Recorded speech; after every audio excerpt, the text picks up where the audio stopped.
টি-20 বিশ্বকাপে ভারতকে কবার হারাতে পেরেছে পাকিস্তান? ৮ বারের দেখায় মাত্র একবার।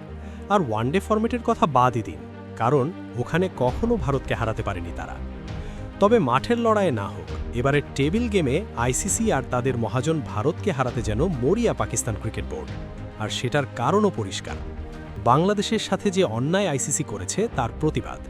সেজন্য দরকার পড়লে এই বিশ্বকাপ তারা বয়কট করতেও পারে। চেয়ারম্যান মহসিন নাকভি সময় নিয়েছেন আগামী সপ্তাহ পর্যন্ত। কিন্তু কেন সময় নিচ্ছে পাকিস্তান? গেম প্ল্যানটা এবারে ব্যাখ্যা করেছে টেলিকম এশিয়া। যে ম্যাচ জেতার সম্ভাবনা কম সেটা বয়কট করে প্রতিবাদও জানানো হলো।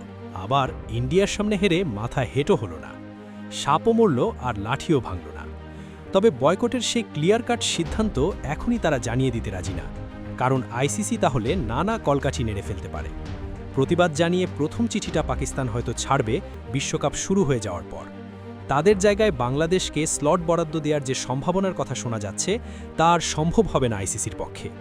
কিন্তু দ্য টেলিগ্রাফ জানাচ্ছে, ভারতের বিপক্ষে ওই 15 ফেব্রুয়ারির ম্যাচটাও পাকিস্তানের পক্ষে বয়কট করা সম্ভব না, কারণ তাহলে আইসিসি না ব্রডকাস্টাররাই পিসিবিকে টেনে নিয়ে যাবে আদালত পর্যন্ত। ওদিকে আইসিসির মেম্বার্স পার্টিসিপেশন এগ্রিমেন্ট নামের যে এক বস্তুতে পাকিস্তান অলরেডি সাইন করে বসে আছে, সেটা ভঙ্গ করলে ভবিষ্যতে আরও বড় গ্যারাকলে পড়বে পিসিবি। আইসিসির কোনো ইভেন্ট আয়োজনের রাইট তো যাবেই, অনেক দ্বিপাক্ষিক সিরিজ আয়োজন করাও মুশকিল হয়ে যাবে তাদের জন্য।